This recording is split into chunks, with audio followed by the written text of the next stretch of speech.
Hey everyone, it's Anne. Melody and I are currently planning the next 2 months of podcasts, and we just scheduled a whole bunch of recordings. So here's what's on the docket if you want to submit your questions. First, skiing.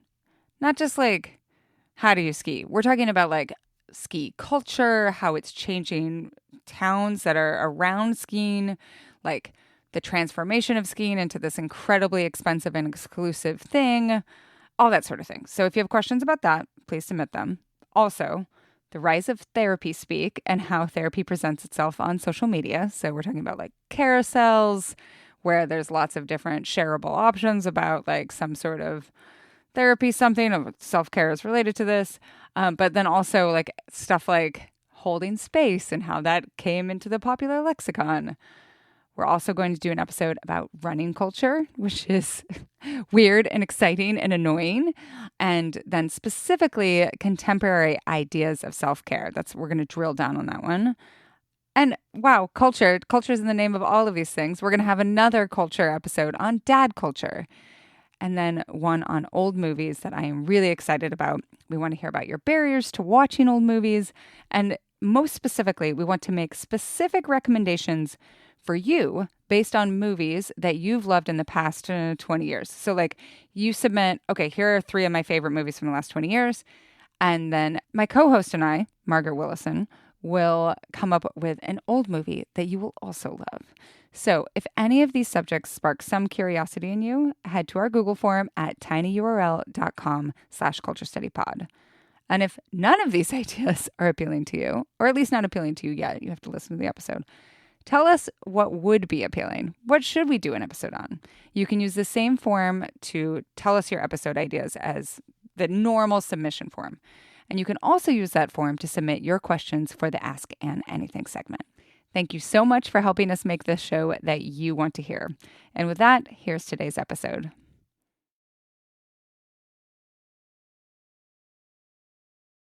This is the Culture Study Podcast, and I'm Anne Helen Peterson. And I'm Adib Karam, an award-winning and USA Today best-selling author of queer fiction. This is the 4th episode in our ongoing series about romance novels, and we've talked about romance as resistance, romance and self-publishing, the business, like bookstore business of selling romance. And today we're going to talk about queer romance very broadly. So, Adib, your first romance novel for adults came out at the end of August. So can you tell me about it?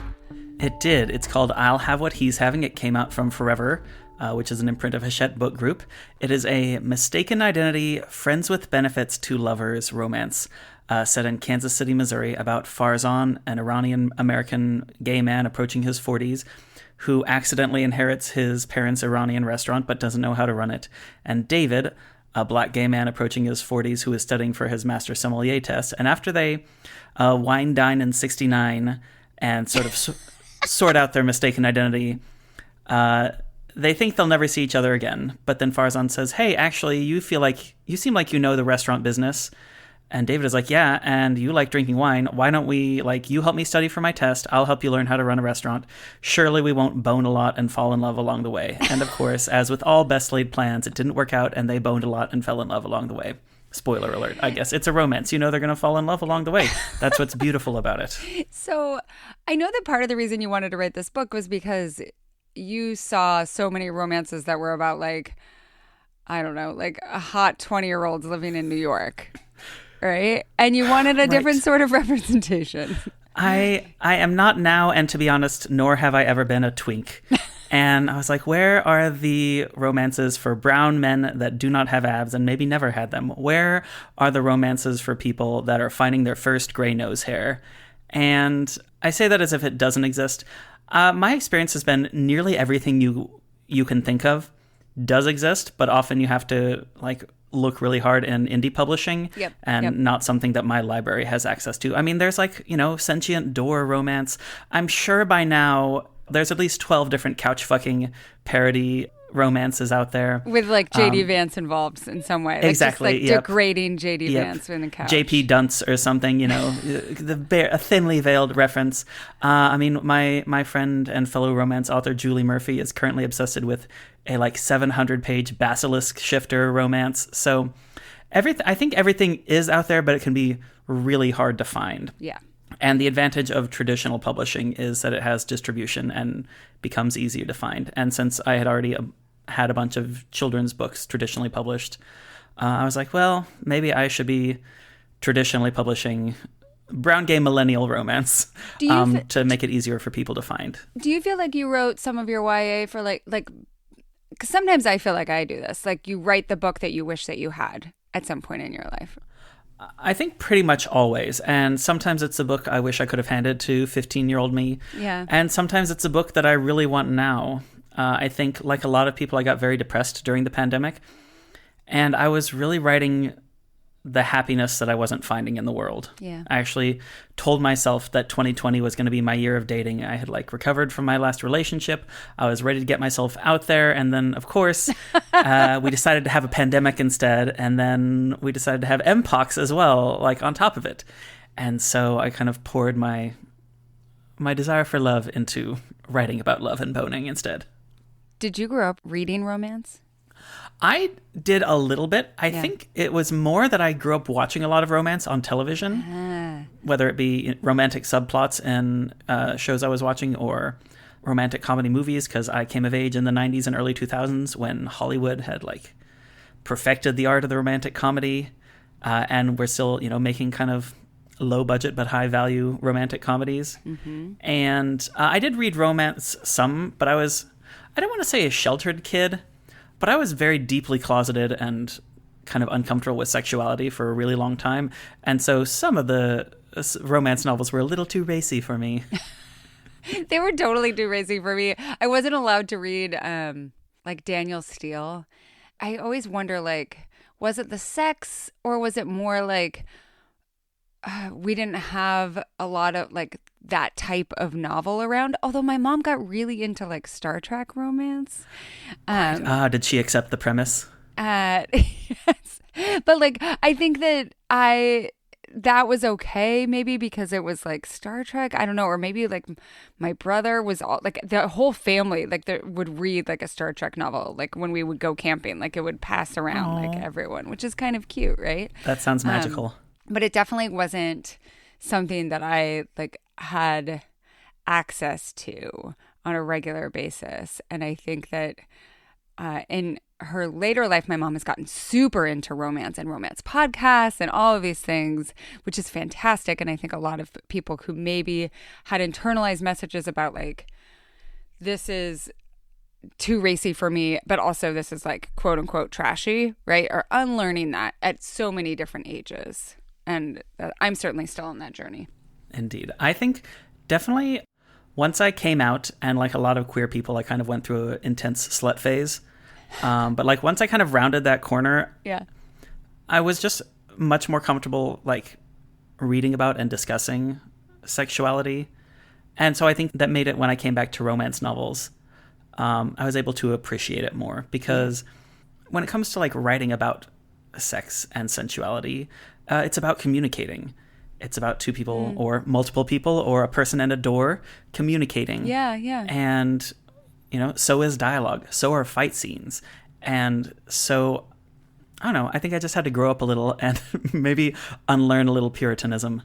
But now I really love romance novels. So one of your YA books, Darius the Great Is Not Okay, appeared on a list written by a Texas state representative of books that should be banned in schools. So what has that experience been like? I mean, it really sucks. And it sucks way harder for people who have been much more heavily targeted than me. But it does suck. Nearly every author I know who writes for young people writes because they care about young people and because they want young people to have good lives, and they want young people to see themselves in the pages of a book. And so to be told that my books are harmful to children is really terrible. To be called groomers by complete strangers on the internet is terrible.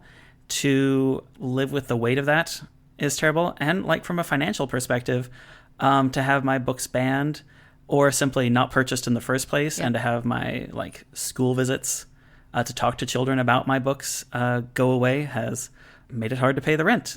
Right. And there's a popular misconception that banning a book increases its sales, and that may be true for 1 or 2 or 3 books out of a year. But if there's a list of 800 books that are getting banned, some of them get media attention, most of them get no attention.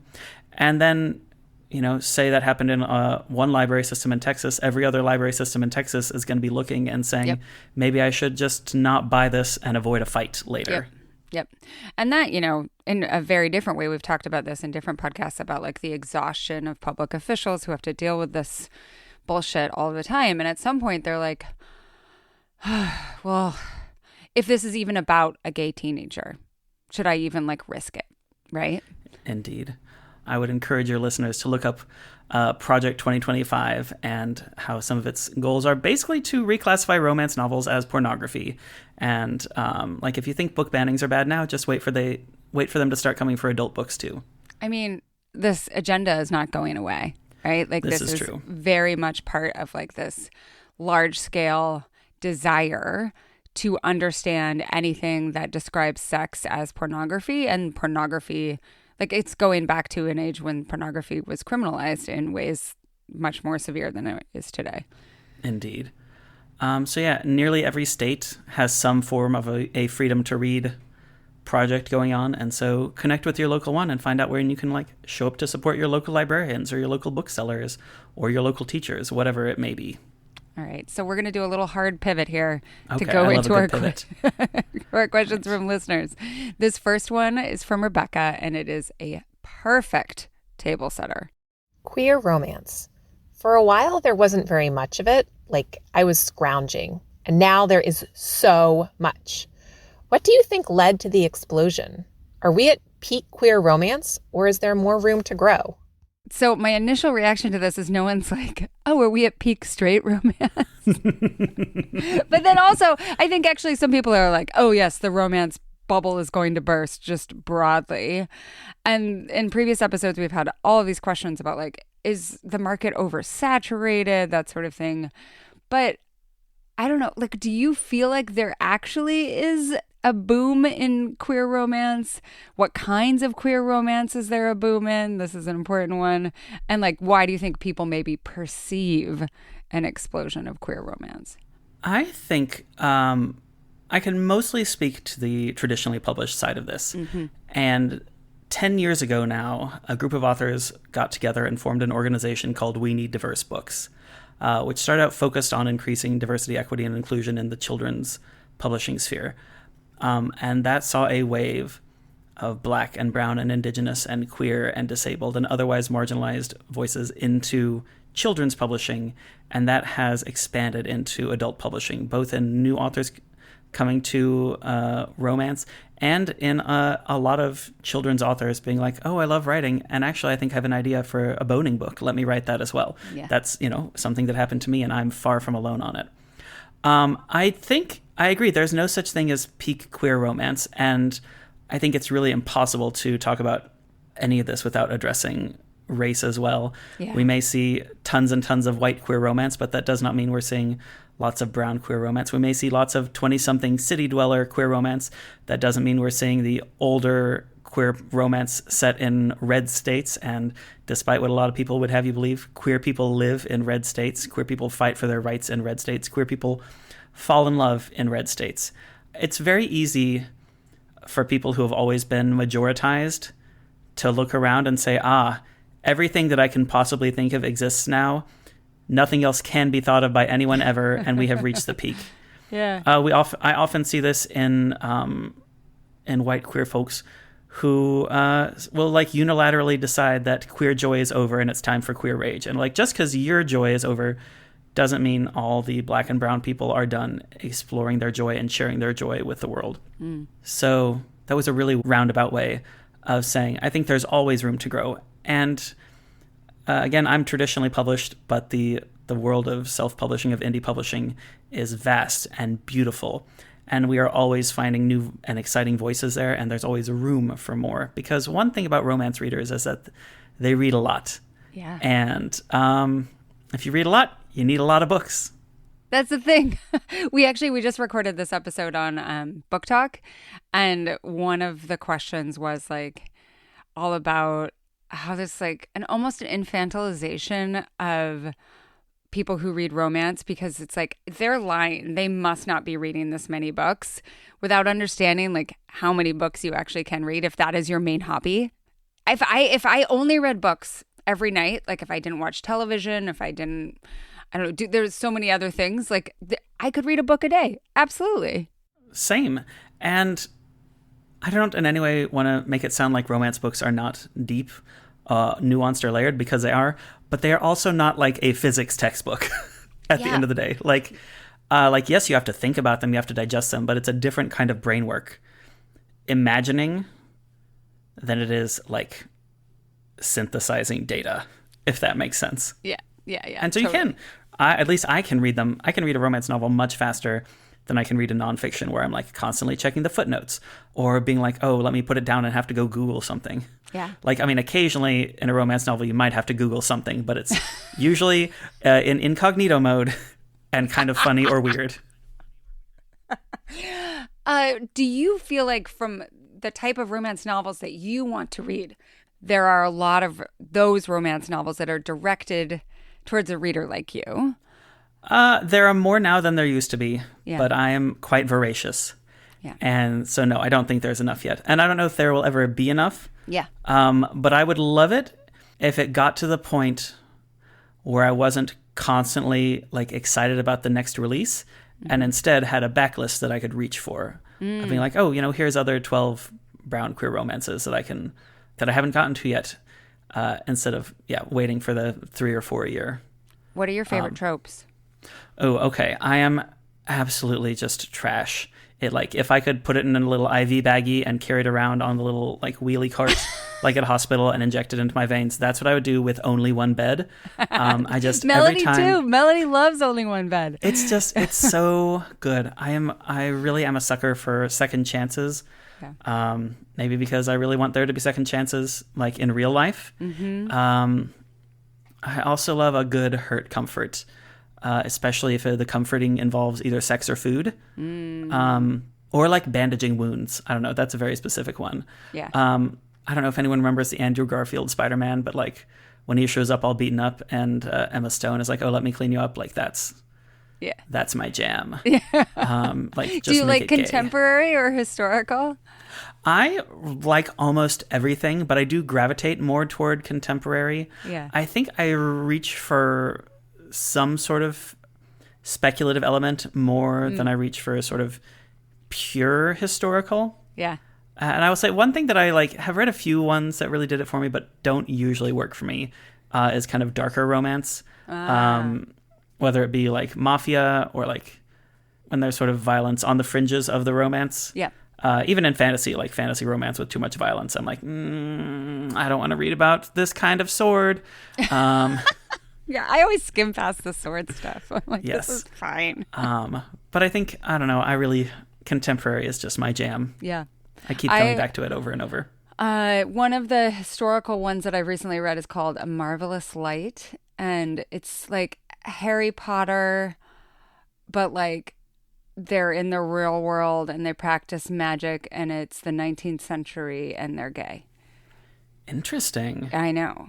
And it goes like, the first book is 2 male magicians, and then the second book is 2 women. Like it kind of is omnivorous in the direction that it takes. Oh, nice. But yeah, no, I would recommend, and I've recommended in the podcast. No, I appreciate that. As soon as someone says magicians, I immediately think of Job from Arrested Development, and Final Countdown starts playing in my head. I mean, this is the thing, is I'm not like a big like magician. It's like, what if magic were kind of weird? So it's not like magic is cool. It's like weird magic, but also like wearing natty suits. Like there's something that always gets me about that. And like old houses and old money and that sort of thing. Okay.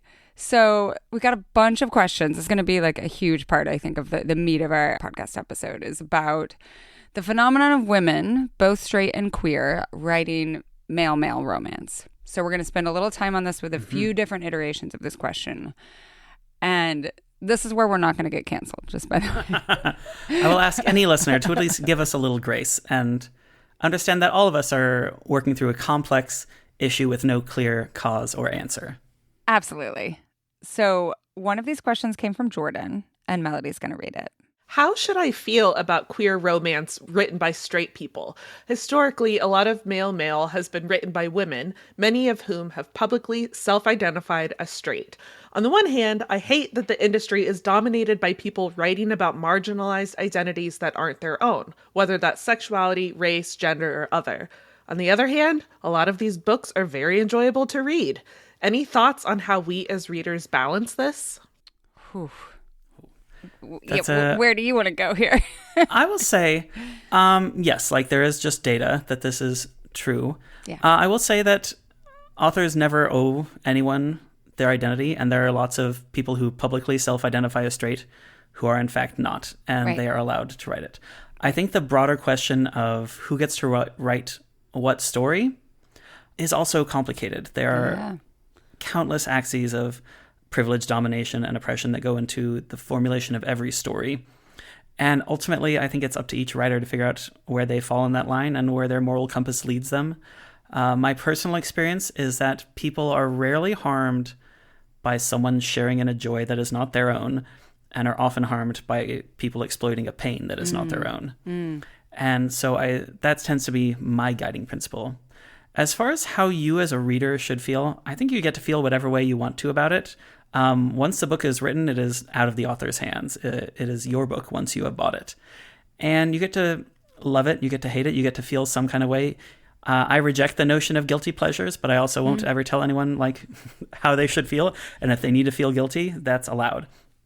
As far as balancing this, I think I hate to say this, but math is the best way to balance it. Keep a spreadsheet or use Goodreads, track your reading, and every 3 to 6 months do an audit of not only what you've read, but where you have actually put your money. Because if you're buying a lot of books that don't seem to be written by queer people, and getting from the library all the books that are written by out and visibly queer people, then your money is flowing in a very particular way. And if you wish to, correct that imbalance, you have to use your money differently. Yeah. Yeah. And the other thing I would say that sometimes I think people don't think about is if you read something from the library and you love it and you're like, oh, I want to support that author.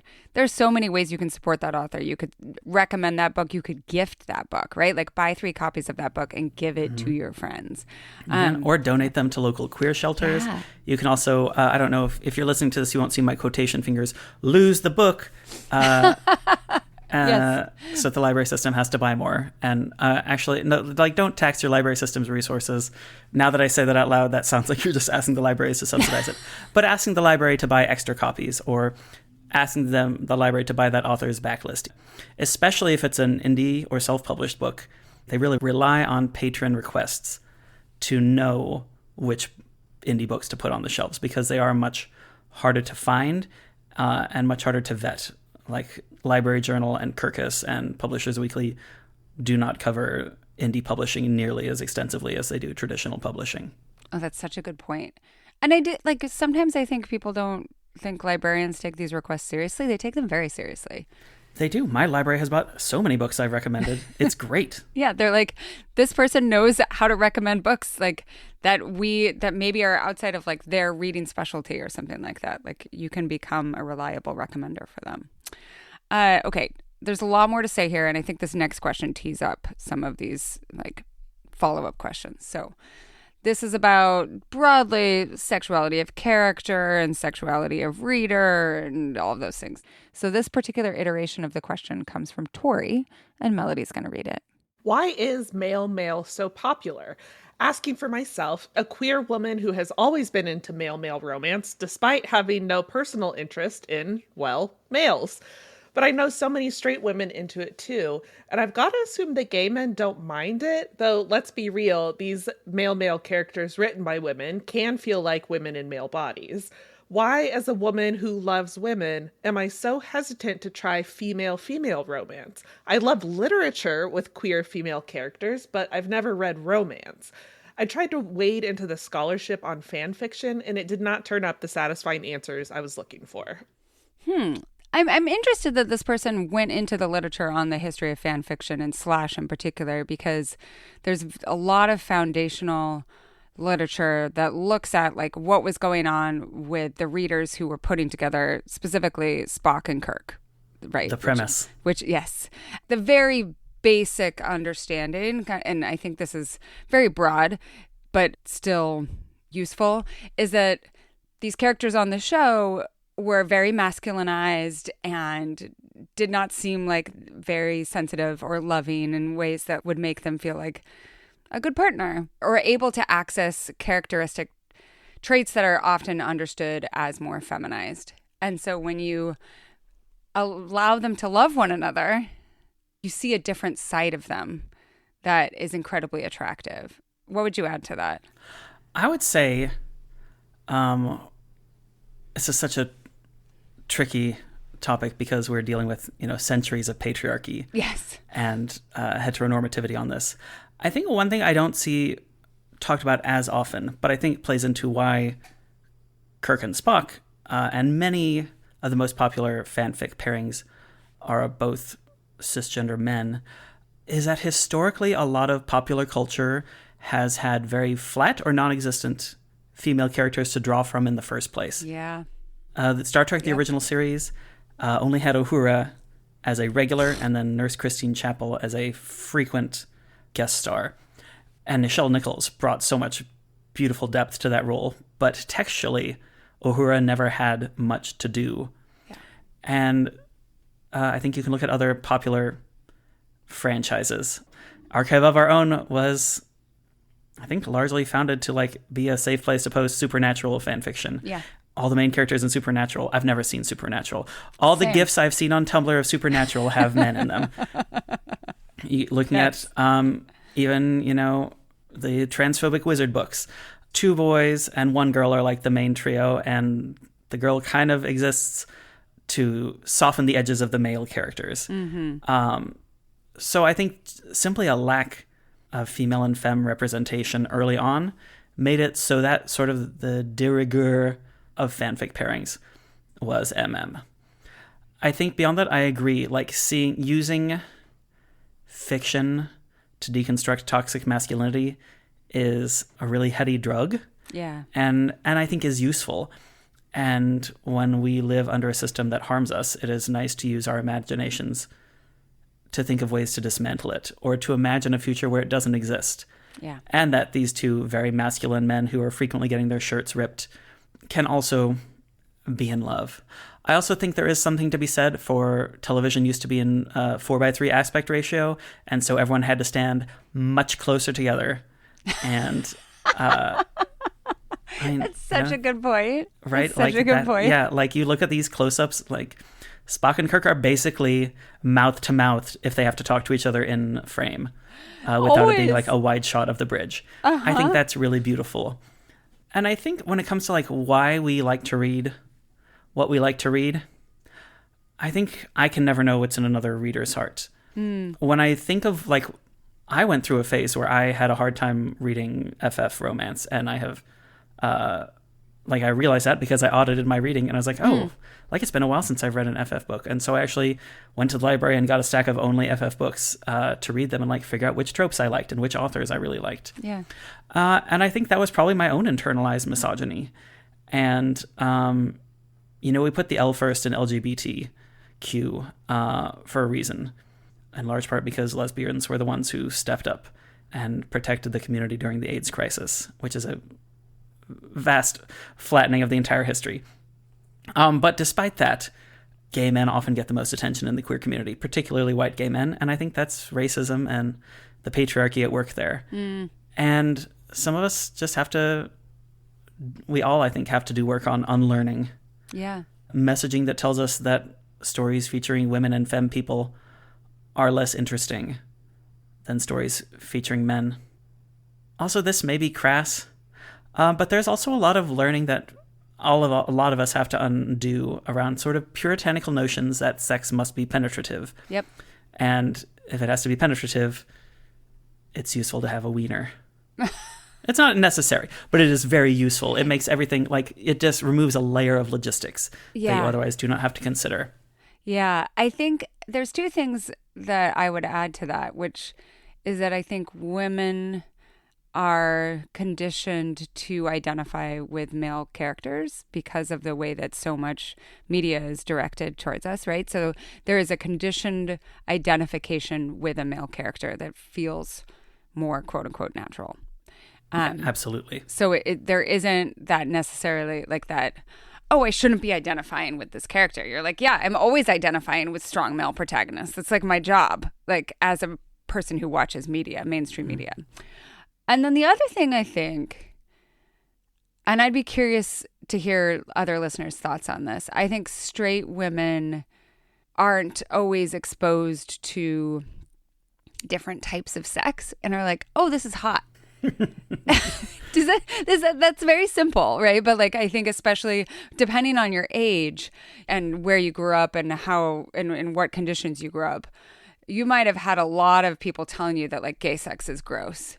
And then so when you encounter it and you're like, this is incredible and this is hot, like understanding different types of sex on the page as hot. Does that make sense?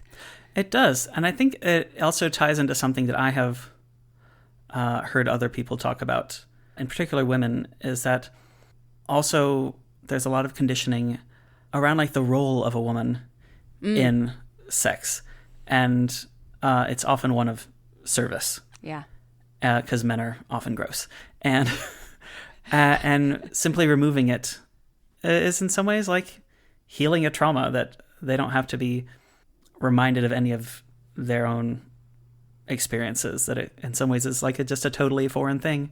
Yeah. When you read about two dudes boning. Do you know much about the readership of your books?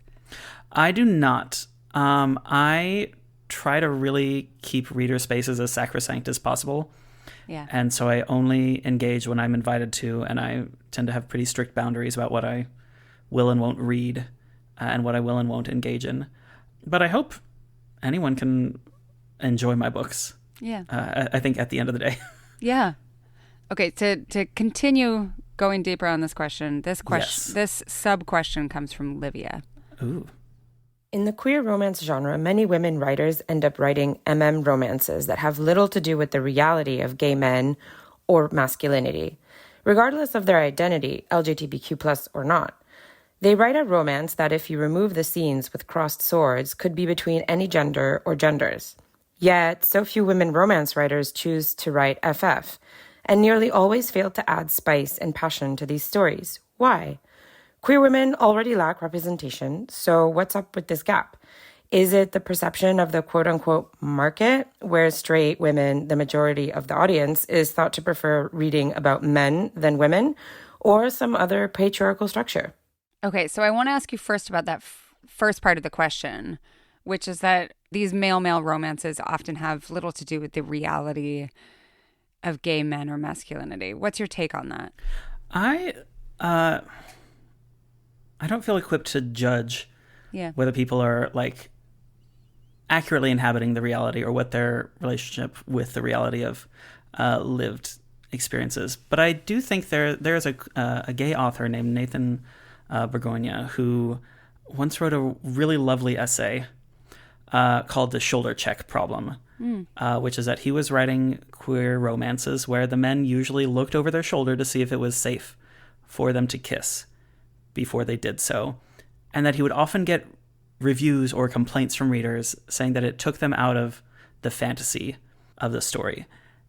And I think when you perceive queer life as a fantasy that you can be taken out of instead of a reality that people live in, I think it can be harmful in ways you probably do not intend for it to be.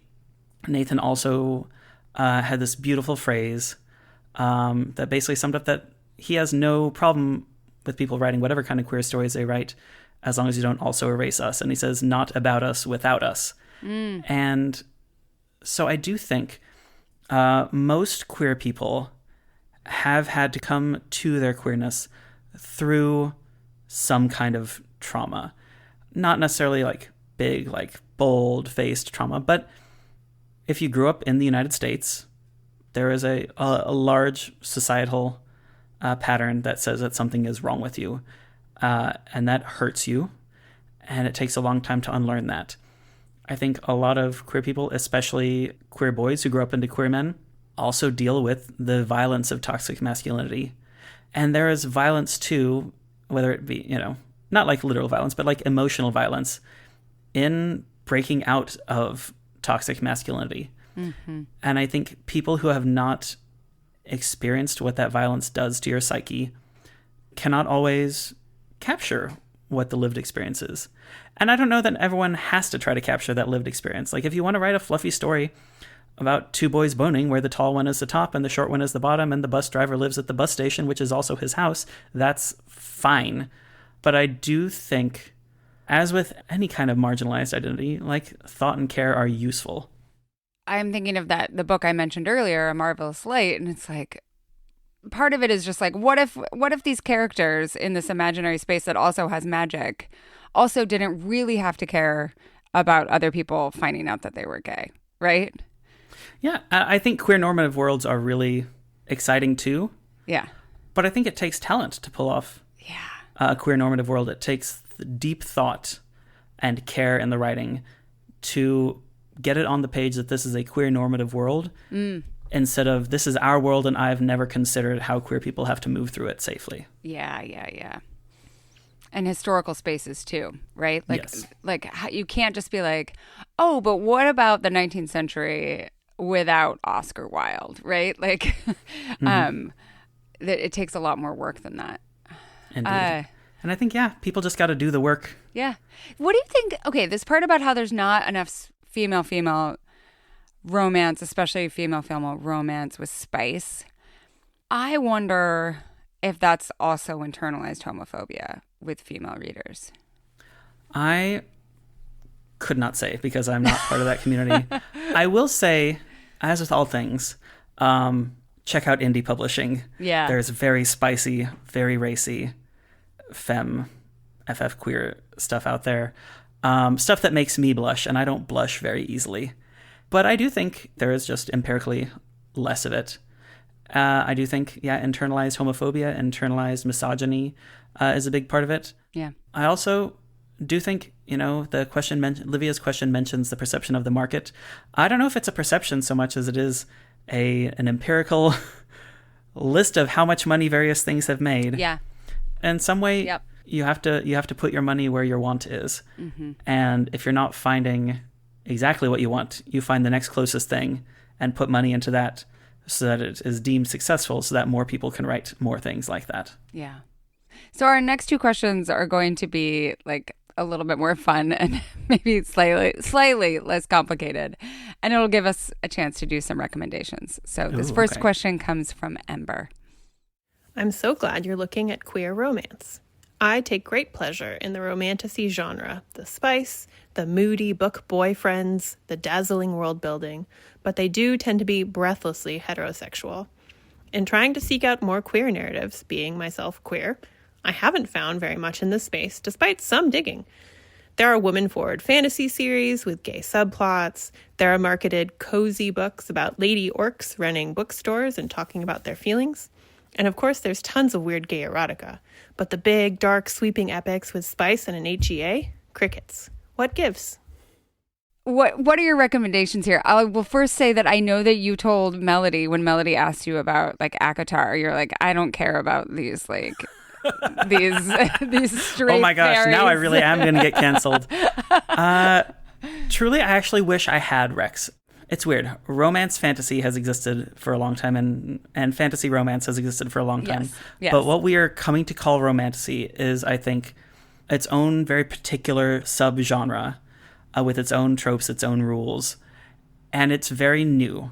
In this case, sort of the genesis of a lot of this genre has come from white and straight stories. And sometimes Christian, right? Like that's the other thing. Like something like The Fourth Wing. Like there's Christian shit going on. I didn't know there was. It's Mormon, I knew specifically Mormon. Yeah. Oh, okay. I knew there was like a lot of military propaganda. Yeah. And like I don't remember if that one was super pro cop or not, but I actually haven't read very much romantasy because I usually don't read books by white people unless they come vetted to me. by like 3 outside sources that they're worth reading, that there just won't be racism, or that like the book just won't be all white characters. And I'm like, oh, I wonder if they're racist, or if it simply didn't occur to them that brown people exist, in which case they're still racist, just a different flavor of it. Well, and like the thing about the Akatar books is that like I think some people are like, well, these like Batmen are also like darker skinned, right? But it's like, oh, but why? Oh, like, straight from J.R.R. Tolkien's playbook. Yes. Well, that's interesting that the men with like the large penises, like you're racializing them in your mind, right?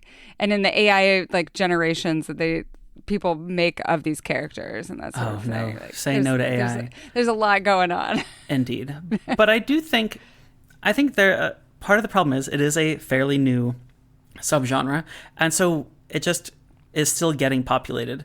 In the traditional space, publishers are still acquiring lots and lots of romantasy, and more is being written by Black and brown people and by queer people of all stripes. And so I think maybe the problem is we just don't have it yet, but we will have it.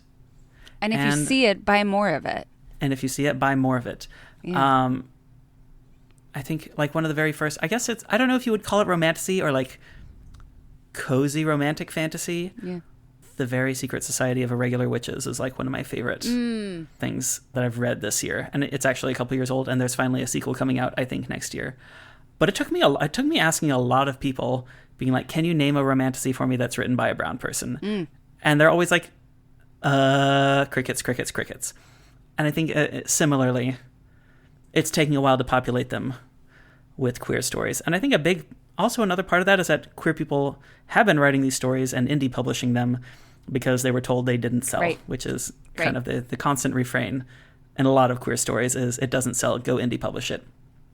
And I think I don't seek out romantasy enough to make to give any good recommendations, just because I don't read a whole lot of romantasy. I think this will be a great thing to talk about in the comments too, so we can get some more there. Okay, come with your recs.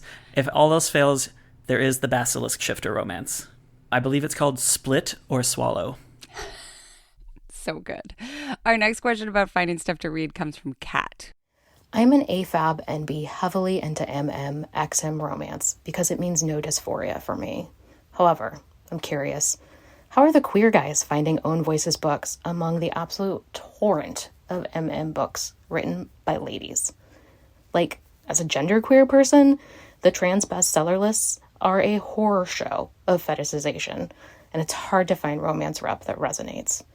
And I think it may actually be worse for queer guys than it is for me. I want to be prioritizing Own Voices but my Google foo hasn't been up to the task. All right, can you help Kat here? Ooh, I will give a shout out to one of my favorite websites on the entire internet, which is Dahlia Adler's LGBTQreads.com, which is an extensive searchable database of queer literature by trope, by pairing, by microtrope, by age category, by genre, by just about anything you could want. And Dahlia is one of the most well-read, I wouldn't call her a librarian, but she has a librarian brain that she just can recommend you things. So I think that's a great way to find it. As far as kind of the deeper question about how it feels to read books that feel like it gets the sex wrong, which I feel like is maybe the sub-question there. The sub-question, yeah. I don't know if anyone on the podcast has ever seen Arrested Development, which I guess I think about a lot. But every member of the Bluth family has a chicken dance they do, and none of them sound anything like a chicken. And that's sometimes how it feels like reading sex is there's a line where everyone in his family is doing the chicken dance, and Michael Bluth says, "Has anyone in this family ever seen a chicken?" And sometimes I just feel like him, but it's has anyone in this family ever seen a butthole?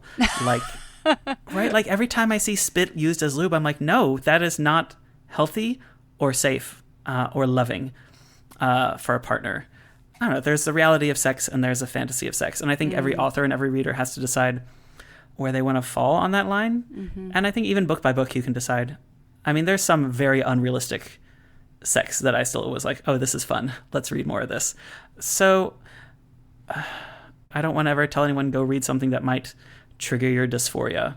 I don't know, you have to kind of carefully find authors who you resonate with and find friends who you like have the same taste as you, so you can swap recommendations. Yeah. I mean, that's weirdly a lot of what I do is like I know who reads the kind of books that I want to read, and they read things in a different order, and so they can recommend things to me. And having like a good network for word of mouth is actually one of the best ways to find new books. Yeah. Do you find that like searching by trope, that it's satisfying? Do you find that you set yourself up for a certain sort of expectation for how the trope is going to play out, and then it doesn't necessarily meet that expectation? I actually, I think because I grew up in a time before Archive of Our Own even existed, there was no searching for things by tropes. Yeah. I read things if the back or if the flap copy describing the story sounded interesting to me, and I would be pleasantly surprised if there was only one bed at some point. Like that would be a special, very special treat for me. Yeah. So I never search for anything by trope. Yeah. I don't know that I've ever experienced that like disappointment of a trope being poorly executed, except I will say, and this is going to be very controversial, I think a lot of times enemies to lovers really feels like enemies to should have been reported to HR, especially in contemporary. Yep. Because I feel like a lot of people do that without examining power dynamics. Yep. And so those feel gross. I feel like I'm often disappointed by enemies to lovers, but every so often I read a really good one where it makes perfect sense why they're butting heads, and there's like no imbalance between them. And then, like, it does get really hot, and they come around and fall in love, and you're like, yes. Also, if it's in fantasy and you can involve knives or, like, fights to the death, it's even better. I like when it's less about the power differential and more about, like, oh, they're actually so similar. Like, Right. They actually are very, like, they care about the same things. Like, they have similar, like, characteristics, that sort of thing. Melody, how do you feel about searching by trope? I don't know. I'm sort of ambivalent about it. Like it doesn't really I don't search books out by trope. I guess I should say that. If that is something that speaks to you, I recommend the romance books subreddit because you could find literally anything you could ever want there. The only time a trope would turn me off is like I'm not interested in like secret baby or like one night stand results in baby. So. Never baby. I never want the baby. No baby. I never say never. And so I'm also not a big like secret baby or accidental baby fan. But I'll be damned if a Holly Jolly Ever After didn't pull me in with the surprise. What's a baby. Holly Jolly Ever It's After? okay. It's the second in Julie Murphy and Sierra Simone's Christmas Not series about how basically the parameters of making a Hallmark Christmas movie and the parameters of shooting a porno are basically the same. Yeah. And so what happens when a pornography producer has to put his kids through college and decides to start making Lifetime type Christmas movies, but with adult actors and like burnt out boy band members. And so this is the second one about like the funny one from the boy band filming a Christmas movie. He regains his notoriety after a sex tape is revealed, is leaked. And so he ends up in a Christmas movie paired with a girl who was like a famously like super conservative Christian child star who is trying to like break out of that. And so he has to like teach her about her own pleasure along the way as they pretend to fall in love in a movie. And then, sorry, spoiler alert, I guess, but there's a secret baby. It's not even a secret. It's a surprise baby due to expired condoms. So make sure you check your expiration date, people. Don't keep it near your phone. Don't keep it in your pocket. Don't keep it in your car's glove box. Like, I don't know. Safe sex is very important. I will say while I was reading that book, because I love that whole series. Isn't it great? Oh my gosh. I'm going to reread it this year. It's so funny. Christmas. And the third one just came out last month, and I have it on my shelf. It's I'm like saving my next it for one. December. Yeah. But even while I was reading it, I was like, this is the only book that I could read with this trope in it because it is still so charming and delightful. I don't even mind. Right. And I think also like they handle the baby in a very like realistic way in a way. They're like, oh, I now have a baby. I have logistics to figure out. Like it doesn't magically solve things. Yeah. In fact, it complicates them instead, but in a way that felt really honest of like, oh, now you have another life to look out for. And both characters have to kind of grow and adapt around it and figure out what it means for them instead of just being like, oh, I have baby trapped you. Now we will be in love forever. So this is the sort of conversation. I actually think this is a great end to the show, not because A Secret Baby is about queer romance in any way, but because Queer I people think have babies too, even secret ones. No, the more that you can talk about, like, with people who you trust, about what you like and what you don't like, and what makes you feel weird about things and what makes you feel it's actually a fantasy space for you, like having those people in your life, and they could be strangers on the internet or they could be actual close friends, like find those people in your life, and that can be of tremendous value. Indeed. And it's fun to talk about books with people. Yeah, that's the thing. It's so fun. And it's fun to disagree about books too. I think sometimes we're like, we can only talk about books that we all like or something like that. But as long as you're not like being super mean about other books that people like, I think that it's great. I think you should never yuck someone else's yum, but you can say why it was a yuck for you. Yeah. And let them know that they're allowed to still enjoy it. Just like I find mushrooms terrifying. I don't like their little gills, but I don't judge other people for eating them. The mushrooms might judge when they gain sentience and murder all humanity, but I'm not going to judge. I mean, I judge people who like black olives. It's just it's a character flaw. Fair. Where can people find you on the internet if they want to hear more from you? Ooh, they can find me my website, adibkaram.com, or my monthly newsletter, which has a sign up on my website. Or you can find me on Instagram at adibkaram, or on Blue Sky at adibkaram, or on TikTok at adib.karam, because TikTok was mean to me. Even though an Adib Karam didn't exist, they still made me add a dot to my username, and it threw off everything, and it's very annoying. I also am really bad about posting to TikTok. I get like one idea a month for TikToks. Oh, I mean, also just like the whole process of like, I'm going to film myself. Like, Yeah, like I film myself if I have something I want to say, and then I don't do a whole lot of production for it, which is maybe why all of my TikToks have 12 views. What are your favorite TikTok channels? Do you have like a... I mean, I really love the Pasta Queen. I love the drama of that. God, I really like Chef John Kung. I think all the food they make is so delicious. Also, they're very beautiful. I get no food content. I get the really? weirdest shit. Yeah, I have a very weird... For a while, I was getting a lot of sheep shearing videos. Yeah, same. Those were very fun. Yeah. Especially that Scottish guy that wore like short shorts and gave his sheep cuddles. Yeah. That was very fun. I mean, I do get a lot of Star Trek content and a lot of Lord of the Rings content because I'm very nerdy. This has been amazing. Thank you so much for coming on. Thank you so much for having me. It was a pleasure. Yeah. I think we navigated that very complicated conversation really admirably, and surely no one will want to throw tomatoes at us. But if you want, you could just throw a metaphorical tomato or black olives and mushrooms at us in the comment section. That's fine. Become a paid subscriber and you can throw everything you want. Exactly. Thank you so much for listening to the Culture Study Podcast. Be sure to subscribe wherever you get your podcasts. We have so many great episodes in the works, and I promise you don't want to miss any of them. If you want to suggest a topic, ask a question about the culture that surrounds you, or submit a question for our subscriber-only advice time segment, check the show notes for a link to our Substack. If you want to support the show and get bonus content, head to culturestudypod.substack.com. It's $5 a month or $50 a year, and you'll get ad-free episodes, an exclusive advice time segment, weekly discussion threads for each episode, and a link to a special Google form so that your questions go to the front of the line. The Culture Study Podcast is produced by me, Anne Helen Peterson, and Melody Rowell. Our music is by Poddington Bear. You can find me on Instagram at Anne Helen Peterson, Melody at Melodious47, and the show at Culture Study Pod. Thank you so much for your support.